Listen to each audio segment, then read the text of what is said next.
Okay guys, I think this is the big one, so I hope you're well rested, which you should be, and had something to eat, and I'll take a deep breath because here we go. It's actually kind of cool. It's probably not as bad as I'm making it out anyway, right? Okay, so now we're dealing with graphing reciprocals of quadratic functions, and so basically what we're going to do is we're going to graph a parabola, and then we're going to graph the reciprocal of that parabola. So what I want to do here, and this is again where just give me a little bit of time, and I'm still working towards tweaking it. The dotted lines here means that doesn't apply. So this is of course our parabola, and this is obviously our reciprocal function.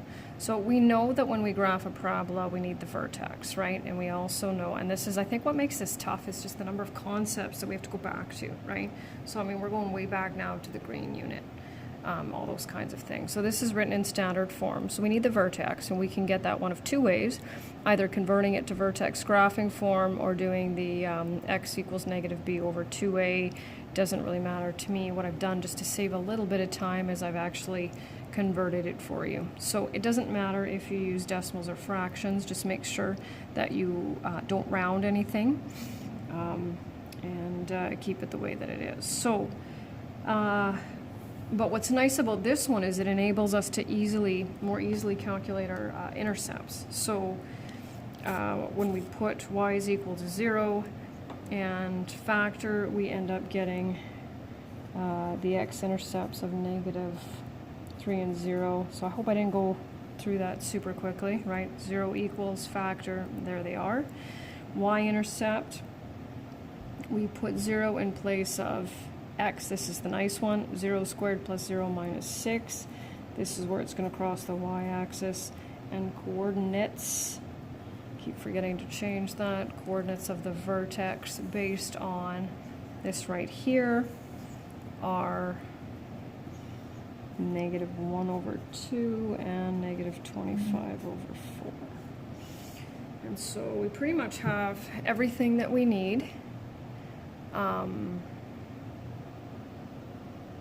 to graph it. So I'm going to slide down here. Oh, I might have to zoom out a little bit. Let's see, there we go. So graphing that, so my vertex being negative 1/2, and negative 25 over 4 is negative 6 1/4. So 1, 2, 3, 4, 5, 6 1/4. And 1, 2, 3, 4, 5, 6. Okay, I'm going to graph my 1, 2 x-intercepts here, and we need 5 points for a parabola, but because this is my vertex, right, I'm just going to plot its mirror point. So you don't need to watch me graph a parabola, so I'm just going to pull it out of my little setup here and graph it.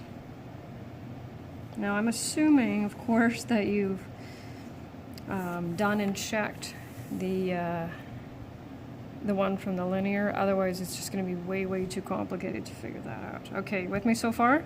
Should be. It's just all the review, right? So now we need to look at the reciprocal function. Okay, so when I say coordinates of the x-intercepts, I'm kind of trying to set you up in a way just to see if you really know what you're doing or not.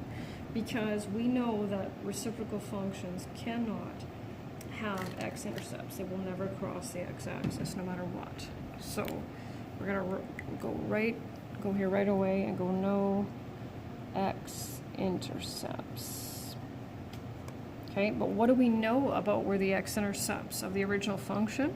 That's where our asymptotes are. Okay, so I'll get to that in a second. Coordinates of the y-intercept. Well, we're going to put the 0 here, right? 0 squared plus 0, and so then we're going to get 0, negative 1/6. Okay, we obviously have no vertex. So now what's going to happen, and this is why I like to have this here, is these are going to be our vertical asymptotes. So we can see where this parabola crosses the x-axis. How many vertical asymptotes are we going to have? 2, because we have 2 x-intercepts in our original function. So x equals negative 3, y equals 2. Sorry, x equals 2. Look at that. That's not pretty. Actually, was kind of mentally jumping down to the next one.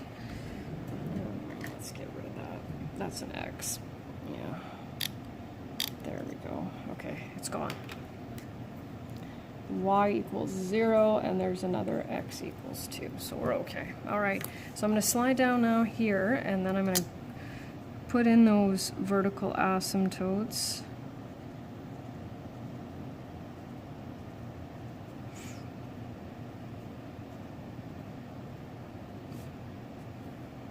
Okay.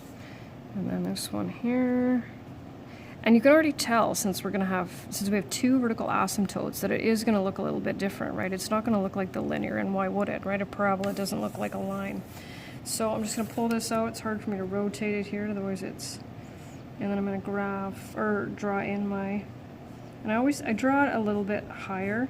There's nothing wrong with drawing it on the y-axis, but just so that you can see it. Yeah, it might look a little bit silly, but otherwise I find if I draw it on here, because the line's so thick, you can't actually see it. So here we go. So now we need to look at our invariant points, and this is where it's going to take a lot of work because it's definitely tougher, and we're going to have twice as many invariant points. So that's the slightly trickier part, okay? So I'm going to put my work over here. So that's where we put 1 and -1 in place of y, okay? So 1 equals 1 over x squared plus x minus 6. And then we'll work that one out.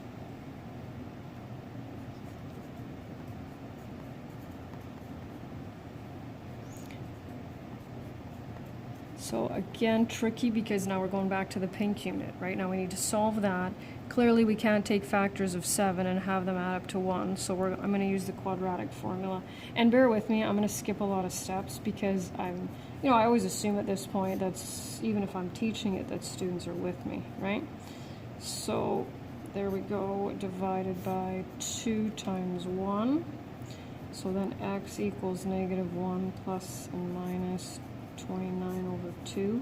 Now, leaving it in radical form is not going to be helpful for us at all because we need to graph this, right? So this is where I'm going to take it, type it in my calculator, and work it out to 1 decimal place. And so when I do one of them, I get 2.2, and when I do the other one, I get -3.2. So it's going to be 2 of them. So 2.2 and 1. -3.2 and 1, so there we are with that one. And then the other two I end up working down here because it just takes that much space. Same concept, right? -1 equals 1 over x squared plus x minus 6. And I'm going to go through this fairly quickly. Okay, same concept. Use the quadratic formula. 1 squared -5 all over 2 times 1. Okay, 2. So then I end up with 1.8 and -2.8. So then I'm going to go back up here and put my